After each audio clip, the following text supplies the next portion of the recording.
How are you guys doing? What is good with everyone? Today is a very special day. Today is the Girls Room's first of many collaborations. So I want to give a special shout out to the Jean Twins. Drop your IG, your YouTube, and just tell us a little bit about what you and your sister have going. Tell us about your platforms. Hi, I'm Gina. Everyone has a story. Our story is very unique. Our story is very different. And we want other young Black girls or even older Black women to see that, you know what, it does matter what kind of cards you're dealt with in life. However, you can overcome whatever obstacles if you set your mind to it. And also, if you have people here for you through those obstacles. My twin and I, we've been through a lot, and thankfully we had each other. Some people don't have that. That's just someone they can lean on. That's just someone that they can go through every single obstacle with. Right. And we just want to be just a positive light. Because there's so much negativity going on. Even oh my gosh, yes. I mean, even before the Black Lives Movement, they try to make it seem like they included us. If there was one Black person on the show, oh my God, we're not racist. No, exactly. There needs to be multiple Black people on the show. I agree. There's always that one token Black character. Yes. Always. And they think just because they have one Black person on the show, oh, that's enough. Right? Just because they have that Black best friend, oh, that's enough. Yes. Yeah. Oh, they're like, my friend is Black. Okay, so. Exactly. I had a conversation about this a little bit on the channel about like Grownish. I don't know if you guys watch that show. I haven't watched it yet. I've never watched it, but I've heard about it. Yeah, well, Grownish, it's a spin-off of Blackish. One of the characters is off to college. And on Grownish, they had no dark-skinned characters. Like, no dark-skinned characters. I mean, Tracy and Yara is both light-skinned, right? Yeah, right. Yara's mixed. Chloe and Halle, they're light-skinned. Well, they're brown-skinned, but they're not dark. If you look at them, you see light-skinned girls. And it's not until their last season, I think it was their third season, they added on Ryan Destiny. But I'm like, okay, I feel like they just added her on just to have a dark-skinned character because everybody was complaining about it. She doesn't have a storyline. She barely speaks. She doesn't really have a speaking role. So I'm like, this is just you guys trying to push a Black person onto your audience to shut everyone up. Yeah, and that's the sad part because it's like even a Black show does this, you know? Right, exactly. It's supposed to be made by us and for us. Crazy. So, Gert, do you want to introduce yourself and tell us a little bit about what you have going, a little bit about you and your sister's platforms? Hi, my name is Gert. So we're identical twins, Gina and Gert. So we've been apart for a long time since I went to college in Kentucky for 4 years. And then after that, I moved to Cincinnati for my first fitness teaching job. And then so during the quarantine, I was able to go home for 2 months. And I had really missed home. So it was like the perfect timing for me. And I know the quarantine was the best thing for most people. It really allowed me to have a chance to reconnect with my roots and my people and just be around family and just feel love, you know. And that was really nice. Yeah. And when we went home, we thought, well, we have all this free time. I'm working online. She's working as a nurse. When we're not doing that, you know, we can't go out. So what are we doing? So we thought, well, we always wanted to build our twin brand and build our twin empire. So we started a twin YouTube page. Well, we started our twin Instagram page. It's called the Jean Twins. TheJeantwins.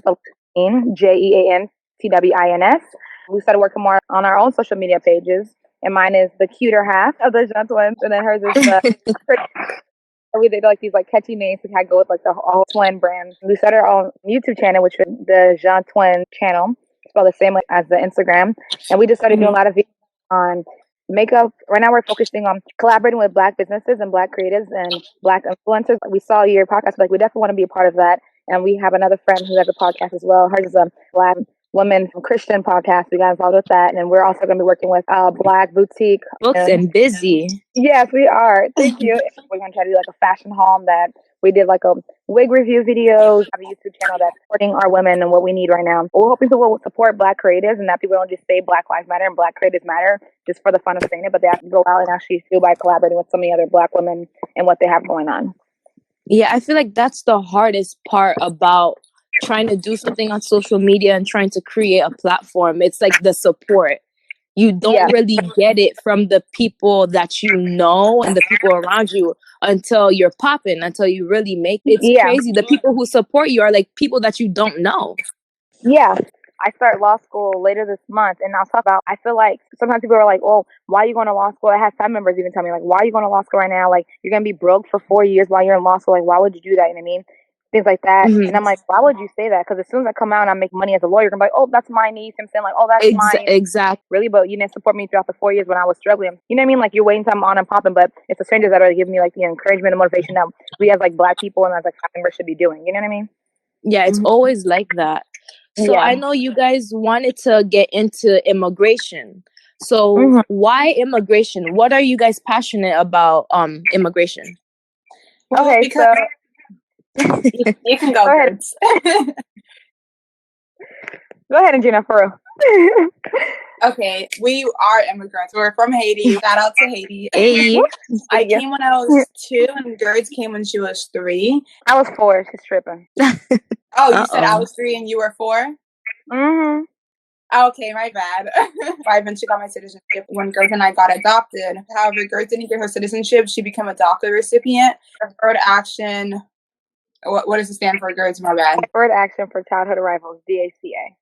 I tried, Gertz. I tried. So immigration has always been close to us because even for us, we're immigrants. And Gertz, you know, I became a citizen. Gertz became a DACA recipient. Gertz can talk to you more about DACA and how that works. Yeah, so our immigration story is interesting, I would say. I'm so passionate about it, and the reason why we're so passionate about it is we've seen how it affects our lives and how it affects people's lives around us. When Gina came here, she came for medical reasons. She had a congenital heart disorder, so she had open heart surgery in New York, and then she had another open heart surgery in Miami.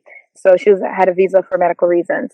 However, when I came, it was a little bit more complicated. So our biological mom was deported when we were 9, and then our biological dad was shot and killed when we were 13. So we were adopted. When you're adopted, your adopted parents can apply under them. Our dad is a citizen. Our adopted mom's a resident. They can apply under them. They could apply. I said imply. They could apply under them. God, English. So you can petition for become a resident under them. So Gina was accepted as a resident, and then it's like a 5-year process before you can become a citizen. So around 18, I don't know if it was like 16. It depends on like how you do it. So it's a 3 to 5 year process depending on if you're married or your parents applying for you. It's like lots of immigration laws that keep changing. Yeah, it's a whole long process. Yeah, so she became a citizen, I think when we were about 18. But I didn't because they had to ask for proof of entry. How did you come? What's my proof of entry? So I was left behind. They say no child left behind, but that was me. Just kidding. Girl, you know. Yeah, so DACA is an initiative started by President Obama in 2010, I believe. There's a lot of stipulations, requirements, strict criteria to apply for it. They did not have reached the age of 30 by January 1st of it's like such a long, I forgot, I think during the first of 2010, and you have to have come here by a certain age, you have to have a clean record, graduated from high school, or plan to join the military. You have to basically be accepted to the DACA program, and it costs $45, not including the legal fees, the postage fees. Every 2 years, you have to keep reapplying. The interesting thing about DACA was done through an executive order Obama because the Senate and the House didn't agree on it, so there wasn't enough votes to pass DACA. So because it was done by order, that means that DACA can be removed easily by another executive order. Right? Yeah, so which is the threat that a lot of DACA recipients were afraid of when Trump got in office, correct? Exactly. Yeah, it shows why we were afraid of that because several times, I think this is about the third time. First time happened just like a few months ago.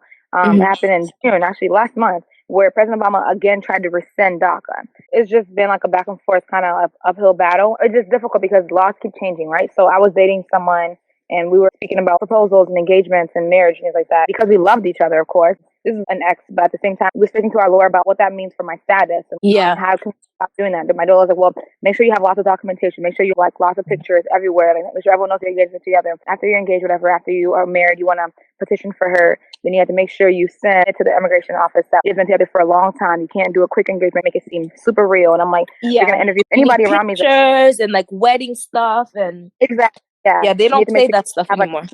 Right. So, well, he better start doing things on Facebook so it'll look really real, and is what she was saying. And she was like, well, if you have any family members who have a problem with you now, talk to them now, because if they're asked to interview, you don't want them to say anything about, say that you're lying. It just was a lot of complications, but, he and I didn't work out. But anyways, besides that, they changed the laws recently as of 2 years ago that even after marriage, you can't become a citizen if you're a DACA recipient anymore. And I was like, what? Even if you get pregnant? If I love my husband, I don't get pregnant. She's like, it doesn't even matter. There's chances where, like, the mom was deported, the baby stayed here, the mom and the baby left together. That's crazy. I don't understand it. And he was in the military at the time. Like, even him being in the military is not going to be something that's going to help you. And I was like, okay, well, things are definitely changing.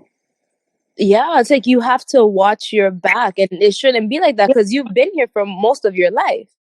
Yeah, since I was 20 years I've been here. And I feel like I don't know any other. So it shouldn't be this difficult for you. And the thing that's difficult is that my whole entire family, they're all documented. My adopted dad is a citizen. My adopted mom is a resident. If anybody was getting deported, it'd only be me. So I'd be by myself. Yeah, which is cruel. So is there anything that you can do in order to gain your citizenship?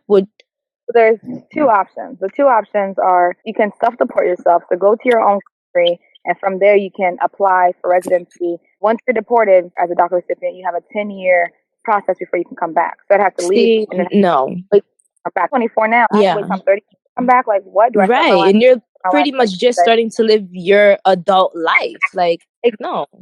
Yeah, and then so the other option is waiting for this to actually become official as opposed to just being an executive order. Waiting for actually pass it seriously. And the chances of that, who knows at this point? Exactly. With the way politics are. I have no idea. But what bothers me is that you can do as much as you can. I went to college. I got 2 bachelor's degrees in time it took once we would get one. Unfortunately, I got 2 bachelor's, English, Spanish, French, and Haitian Creole. I'm a teacher. I teach Spanish to kindergarten through 8th graders here in Cincinnati, Ohio. Not enough. I have retirement accounts. I have investment accounts. I don't know how much more I can be rooted in this country. I just don't know what else I can possibly do. And I'm starting law school. I don't know what else to do. I don't know how many more languages I can learn. I don't know how many more degrees they want me to get. I don't know how many more kids they need me to teach. I just don't know what else makes me a citizen, what else makes me American. I mean, yeah, and it's crazy because they're always complaining about like immigrants. I'm a child of immigrants, and they're always complaining. They're saying, oh, immigrants are this, immigrants are lazy, they're criminals. It's like, but they're not. The people that are more likely to get deported are hardworking people. They're hardworking people that ICE is removing people from their jobs. And like some people, I think they get detained by ICE when they're dropping their kids off to school. Like, it's wrong. It's wrong. But just to get a little bit into deportation, like a lot of people are like, oh, send back the criminals, like people who have committed serious crimes or anything. But at the end of the day, who does that help? Like, we're Haitian and we know Haiti's crime rate is high. And, so it's like, if we are sending back violent criminals from America to Haiti, how does that help the country? You know what I'm saying? It's like the only people that's going to win is America, not Haiti. Right. I honestly haven't thought about it in that perspective. So that's a good point. I never even considered. Yeah. Me neither. Yeah. I feel like with deportation, all it does is break up families. Like you were saying, you'd be the only one, Gertz, to be deported. So it's like it'd be breaking up your family. Yeah. That's crazy. Is there anything else you guys wanted to touch on with immigration? I think our mom's rationale on breaking Gertz in on my identification was that one child got a chance to come, and why not help both my girls? She didn't realize that decision would affect Gertz for the rest of her life. Any mother, if they had the chance to do it again, they would do it again, because you can't choose between your kids. You're going to try to give all your kids the best of life. Yeah, at that point, you're desperate, Exactly, Like, you guys are 90s babies, and I know Haiti in the 90s, it wasn't perfect, it wasn't good. So if she can save her kids, that's what she was going to do. I mean, I'd do the same thing if I was your mom. And you guys were identical twins? Please. I would have thought you guys were like sister. I would have been like, no, she's just in the bathroom. Come on. No, I feel her. One thing a lawyer did suggest to me was it could take about 2 to 3 years at the most to go through the formal immigration proceedings and hearings and all that. So the lawyer was saying, well, if you want to start law school, this is the perfect time, because by the time they deport you, you'll be done. I was like, thanks. You'll be a lawyer. Yeah. Encouragement. Right. Thanks for the motivation. Lord. Wow. Graduate and stop on the plane back. No, seriously. That's literally what she's telling you. Did you guys have anything else you wanted to say?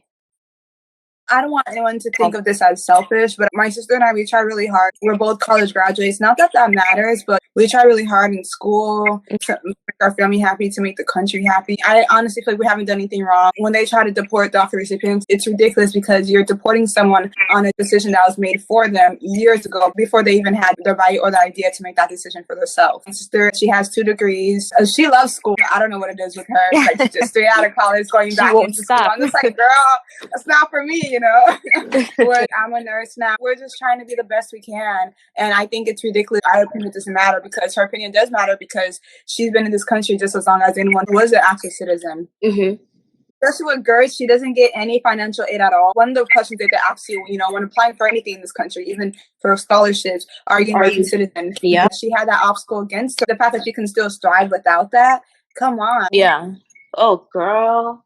Shout out to you. I don't know, but then again, I'm biased because that's my twin sister. I can't imagine meeting her. So yeah, no, shout out to you. That's crazy. That's crazy. Just keep doing you. Hopefully, fingers crossed, we get Mr. Cheeto Man out of the White House and some good change happens. Because I know a lot of people are like, oh, well, I don't know who to vote for. Biden's no good either. But okay, who would you rather have? Would you rather have somebody who's blatantly racist and a misogynist, or Biden? Like, let's be real, you guys. So, the last elections, the lesser two evils all over again. Right. It's like, come on now. Nobody's perfect, but there's one worse than the other, if we're being real. Mm-hmm. So I wanted to get into like culture, because, you know, we're Black and we're Haitian, so we're double minorities, and we're women, so we're like triple minorities. Triple minorities. We're triple minorities. We have all odds stacked against us. You everything. know? And since we're Black and we're Haitian, a lot of people copy our style and they copy our culture, and they're called culture vultures and cultural appropriators. So like, how would you guys define cultural appropriation? We had this friend that one of us went to school with. I'm not going to say which one because then it'd be obvious. Mm-hmm. We don't name drop around here. No beef. We don't want the smoke. Right. Basically, someone out take another look that's outside of their culture. We had this friend, she went to school with one of us, and she does braids sometimes. I think this is the problem, where the only reason they do this is because other people think it's cute. When they posted like, oh yes, girl, it's like, no. Or like even guys like, damn, she looks good. Especially Black guys. Girl, they're the main ones. It's like, damn. You know, they're the main ones that accept them. So that's the reason why they keep doing what they're doing. My cousin was just like, no, I don't think it's a problem, the fact that she does braids. And it's like, I think it's a problem, the fact that she does braids, because first of all, we don't, as Black women, as one of the least respected people in the Caribbean, Haitians, and also as women, period, have a lot for us. Everything that was given to us, everything that is ours, gets taken away. Everyone else thinks that they have their right to it, when that's not true. At least leave us with our culture, for crying out loud. Like the hood swag, that's for us. The hoop earrings, I'm sorry, even that's for us. The braids, stop it with the braids, that's for us. Like, you know, dang well, you have to take your braids out in 3 days anyways because it's hurting your scalp so much. Our hair is so versatile. Our hair is able to do it. You know, it's like, stop fighting it. Like, our hair is able to do it. We can leave it for a month or so, where they're just doing it for the look. They're just doing it for the gram. It's like, especially the Kardashian. I'm Whoa Vicky, and that's the slang too. Different places have slang. Even the way I'm Whoa Vicky speaks, it's like, honey, you're speaking as if, you know, like you're just from the hood. You're not from the hood. That's not how you speak. And she says she's part Black. I don't know. I don't care. But I'm pretty sure she is not raised in the hood, so she needs to stop speaking that way. Even the Kardashian. But then again, I'm very expressive in the way I speak. So when people don't like that, I don't know. As long as you're being honest.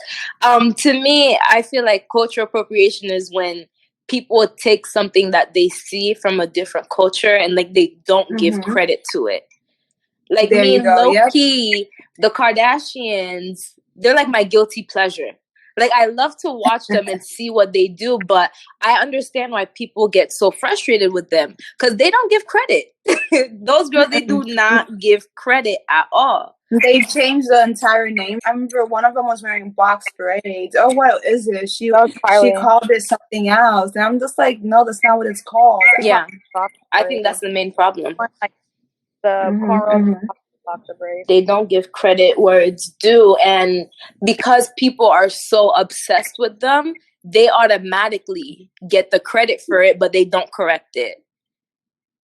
Like the body types, like big butts, little waist. Black women been looking like, we're literally born looking like that, you know? Most of us are born looking like that. Them, they bought it, but they get the credit for it. It's, because Kim Kardashian looks like this is what's popping.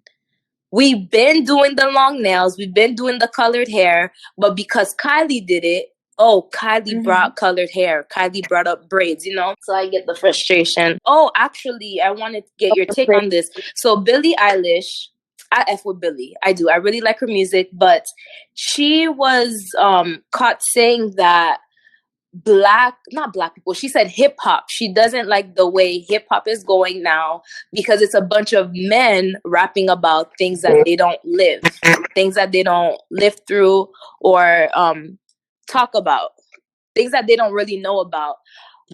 How do you guys feel about that? She got a lot of backlash for that because she wears baggy clothes, big pants, which is technically a look from the hip hop culture. So do you guys think she has a right to even speak on hip hop, especially since her music isn't hip hop? What do you guys think? I think she has a right to her opinion. In a way, I do understand her because a lot of the rappers out there, they'll rap about coming from the hood. Are you sure? Like, even, no offense, even Drake, like, he'll rap about... he's the perfect example. You know, it's like his music's amazing. Don't get me wrong. Drake, you're from Degrassi. Your parents have gotten you into acting your entire life. You're born with money. Like, you've probably never seen a hood another day in your life unless you're doing a charity project when you're young, you know? Yeah, I agree. I agree with his 50 different accents. I agree with you. You know, and it's like, in a way, I do understand where she's coming from, but I think that, of course, she's going to get backlash on it because she's speaking on a subject that does not pertain to her. Yeah. A lot of the rappers nowadays, the new and upcoming rappers, it's like, are you sure you're from the hood? If you're not from the hood, just don't speak about the hood. They'll have that their first song or all their songs because that's what's popular. That's what's, you know, especially that's what's hip hop. Yeah, that's why all music sounds the same nowadays. Yeah, that's true. And that's what's hip hop. And a lot of them are rapping about what they didn't live through. And the ones that are rapping about what they did live through, they don't get as much credit. They're not as popular. I did hear something about her being shamed by Black media. I didn't know what it was for, but I'm happy that we're touching the subject now. I know what it's for. I think in a way, even though she does have a right to her opinion, I think that does sort of need to sit down because, yeah, you're talking about how hip hop, they don't rap about what they live, but she's wearing baggy hip hop clothes. That's culture appropriation. I'm pretty sure, honey, you're not from hip hop. You're not from that side of the hood. You and your brother, you guys are musicians. Your parents brought you up into music. Yeah. She's doing the same thing that she's saying that she does not like that they're doing, basically, in my opinion. Period. What about you? It's just not with her music, it's just with her style. Also, I don't know, did you guys hear, everybody heard about Megan getting shot? So she was saying how she doesn't feel protected by the community because, you know, a lot of people went on social media and they were pretty much making jokes about her getting shot. What do you guys think? Do you guys feel like she wasn't protected by the community? I do. Especially Drea. Drea was the main one that was like, oh my gosh. She literally said on an interview, I think it was the Breakfast Club with Charlamagne, whatever. She was like, yeah, if someone loved me enough, she's like, if someone shot me, that means he loved me enough to shoot me. Like, first of all, I'm sorry, but you're not an entirely Black woman. You're mixed. So you don't have, like, you can't speak on the same issues as we can speak on. No offense to the mixed people out there, but you're not going to get the same kind of criticism that a dark skin or someone who looks Black will get. If you really think that someone loves you enough to shoot you, then I don't know what kind of love that is. Drea being a mixed woman, I think she's part Black. And then also from 50 Cent, who has kids with Black women. How can you speak on that? You don't know what's happening in that car. You don't know what was happening at Kylie's party that made him do that. 50 Cent, like, he's such a big person in the industry, in music, television, and social media. For him to say something like that, make a meme about that, run, Megan, run, like, that's not funny. Of course, it's going to have so many people not take her situation seriously. As Black women, we're not protected. As Black women, we get the most respect from Black men, because Black men don't see us as worthy as fair-skinned women, as women who are white, as women who are mixed. And I think that's the whole problem with the industry, where Black women, we have started the Black Lives Matter movement. We've started so many movements for our Black men. We have started the Black trans movement. We're die hard, go in all hard for our Black men. Yeah, we're always at the front line. Exactly. But when it comes to our Black men protecting us, we don't get that kind of respect. We don't get that kind of protection. For me to say I'm leaving a guy and for the person to shoot me because I say I'm leaving a guy, that's unacceptable. If I want to leave you, I have the right to leave you. And then people are laughing about the situation. And I feel so bad for Megan, because I don't know her personally, but she was saying that she does not have any of her family, like her mom, her dad. That sucks. I think she's only 23 or something like that, 23, 24. She's super young, especially in the middle of quarantine. Yeah. You got shot. You don't have your family. No matter how many flowers, Rihanna and Beyonce send, which is so sweet of them, it's not going to mean as much as it would mean if your parents were there. That sucks. Exactly. She has to go through that alone. And then to have people ridicule her throughout that, that's not okay. It's not. I'm happy that you brought up Drea, because I just think Drea's joke was just so distasteful. Like, it wasn't disgusting. It wasn't cute at all. And she was just saying it to be funny. Like, girl, there's plenty of things you could have said. You don't have to be funny. It's plenty of things. And the guy on the interview is like, don't say it. Yeah, man. even he knew. He was like, yo, Drea just got canceled. Yep. And he's like, at this moment, Drea just got canceled. And then it was so funny to me because Drea, like, and she wouldn't stop. She kept going. I'm like, damn, she kept going. Get the point. Just to make a point. Just to make a point, and just to get her little showtime, and it was so funny to me because Rihanna actually removed her as an ambassador from Fendi. And I was like, yes, Rihanna. I feel like Rihanna's taking this too seriously. I was like, no, she's not. She was a victim of domestic abuse. That's not okay. And even if you want a victim to domestic abuse, you should not support people, and you should not have people working for you who is going to ridicule that situation, because as women, we should all be together in this. That's not okay. Period. So, yeah, just like you said, Black women are the least protected, and sadly, but especially by our men, it's to the point people have the nerve, like Sin Sonata. I don't know if you know her, but she's Joe Budden's baby mama. She used to be on Love and Hip Hop. She was like, Black men treat Hispanic women better than Black women. They do. And sadly, she didn't lie. It was not a lie at all. And I just think it's sad that she even felt like she had the right or the need to say something like that. But it just shows you. But is she Black? No, she's Hispanic. Okay. It's true. It just shows you how our men treat us. That's it. That's all it shows you. For a Black man to get a Hispanic, then I'm going to get a girl who's feisty. If a Black man was with a Black girl, he's like, oh, she just has attitude. Yeah. That's not fair, because just like Hispanics have attitude, we have attitudes too. It's not that we have attitudes, but we're very expressive when we speak, and we're very expressive in our opinions because our opinions matter. That's not okay. And it's like, if you want to go for those white girls who does not talk back, good for you. Kudos for you, because when you need her honest opinion to further yourself, she's not going to give you that. So you're just going to be stuck in the same place you are. Yeah. The same way Black women are loud and violate people, Hispanic women are the same way. Like you said, we're very expressive. We are dramatic. Like, if anything, the Caribbean culture and the Latina culture is very similar. Oh my gosh, very similar. So very similar. Like Haitian, Dominicans, Puerto Ricans, we're all on Mexicans. Like the girl, my friend that made the art for us, we always joke around and say we're cousins, because our upbringing and the way we are and the way we think are so similar. It's not even funny. We're always joking and saying, oh yeah, your dad, he's my uncle, because our dads are almost the same way. Our moms, just very similar. So it just shows you, like, it's because of the color of our skin. That's the only difference that we have, but I don't know. We get treated so differently. To touch on colorism, since we're talking about, skin types and different skin tones, a lot of people say that colorism is the sister to racism. Have you guys ever experienced colorism? Yes, where people will tell me that I don't look Haitian, and I'm just like, how does a Haitian supposed to look like? How does a Haitian look? It's stereotypical. It's so stupid to hear that. Very ignorant. Yeah. And I guess it's like colorism where I was speaking about before. People who are mixed, they wouldn't know where they fit in. They wouldn't know if they're with the Black community or if they're with the other side. So that has to be hard for them. I agree. I think also, like, growing up Haitian, a lot of darker skinned Haitian people get a lot of backlash. Like, people talk down to darker skinned people, especially darker skinned women. Like, it's devastating that how bad people will talk to someone because they're darker skinned. And even when you go into a Haitian store, they have the bleaching products plastered right in the front, like everywhere. All you see is bleaching products. And it's like, no, like, teach people to love their skin. Like, I've seen people who have bleached their skin and who are bleached out, and it's like, yo, like, I wish that you loved yourself. Like, adults that are bleached the F out, and I'm like, no, like, I wish somebody taught you how to love yourself before, because now you look crazy.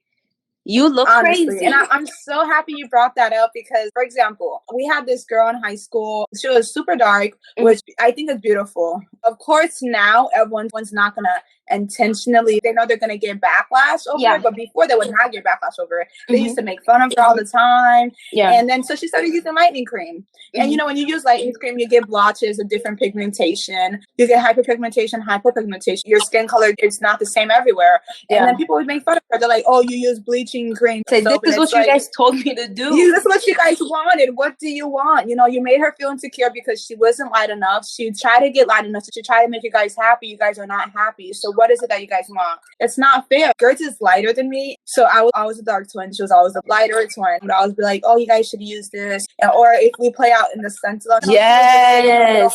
Get out. You're going to get dark. And then it makes you, that's not okay. Because of that, Gertz and I were speaking about it the other day where a lot of the celebrities, they'll end up changing their skin colors like over the years. Yes. And people don't really realize it. Gertz and I were talking about how that still haunts us today and still traumatizes us today because I'm thinking like, oh my God, I got dark. Even though I'm just like, wait, that's okay. Yeah. That's okay. Yeah, I agree with you. And I bet that's hard being a twin. I'm sure you guys get compared a lot. All the time. They're like, oh, why are you the darker twin? So I could imagine you know, when I was younger, that was. It would hurt me because I'm just like, I'm okay with my skin color. Why are others okay with my skin color? Yeah. You know? When you get older, you realize that you're not there to please others. You realize that all those people that were making fun of you is because they're secretly jealous. There's something about you. I was talking about older generations and when it comes to colorism. How do you think we can do better as this generation when it comes to colorism and loving ourselves? Because the older generations did a really bad job teaching us about how to love ourselves. Sorry, before we talk about that, some people don't find a problem with people tanning their skin. Honestly, that really pisses me off. And they'll tan their skin to the point where they're unrecognizable. It's like, whoa, what are you doing? Stop trying to be black. Stop trying to be dark. Like, they're like, oh my God, I'm so proud. I look like you now. So why do you look like me? Yeah. White people get a little tan and they come back comparing skin tones. I look like I'm almost as dark as you. Oh, really? Exactly. But I think that going back to what you're speaking, what you asked last, I think what we can do is just make ourselves feel beautiful and just to continue the movement of Black women are beautiful, just to put ourselves in a higher light because we are the shit. We are everything. We are the culture. We are the people that everyone wants to be. And we know we need to realize that, like, no matter how dark our skin is, no matter how light our skin is, that's what they want to be because they're paying for these products to get our kind of hair. They're paying for these products to get our kind of skin tone. And it's like, to get our lips, our hips. You know, we're born out of our womb like that. Even for Gertz and I, we don't have much of a booty, so we're not typical Black girls, whatever. But that's fine. but that's like, still beautiful. We still have those small waists. Yep. So we still have that Black feature where the Kardashians are wearing corsets or the Kardashians are, I don't know, getting lipo to take out to resemble that, to mimic that. I think we just need to remember it is generational. I think it starts with reminding our kids that you're okay. No matter if a Black man tells you, oh, you're too dark, that's not okay. I have a dark friend. Her baby's father is Haitian, but she does not want a Haitian man. She does not want a black man because she says that black man says she's too dark. That hurts. That's not okay. You guys are calling her too dark. You know damn well your mama's dark too. Like, exactly. Self-hate. You know, they're dark too. Yeah, they clearly hate themselves. If you don't want it, don't approach me. Don't approach me trying to pursue something with me and then tell me I'm too dark. If this isn't what you want, keep walking. Keep pushing. Nobody's dragging you over here. Nobody's begging you for anything. Exactly. If you're not going to support me, if you're not going to make me feel beautiful, then I don't need you. You could leave your colorist self over there. They need to realize that we're tired of it and it's not okay. As Black women, where we don't feel appreciated by a Black man or by any kind of man, period, it's going to be easy to fall into that. I was lighter. I could get that guy. It's not worth it. Exactly. Well, that is all I have planned. Thank you for coming on. Thank you so much for choosing my podcast to come on to and speak some truth. I really enjoyed this conversation. It was really good, and I think it was necessary and needed. We needed to have this. Yes, so I think the more conversations we have on these kind of issues is what's going to change for the better. Exactly. The problem, it won't be solved overnight, but it's a good start. That's true. Thank you again. Welcome thank to you for having Girls us on. Room. Hopefully we'll have you guys again in the future. Yes, thank you. Have a good one. Bye.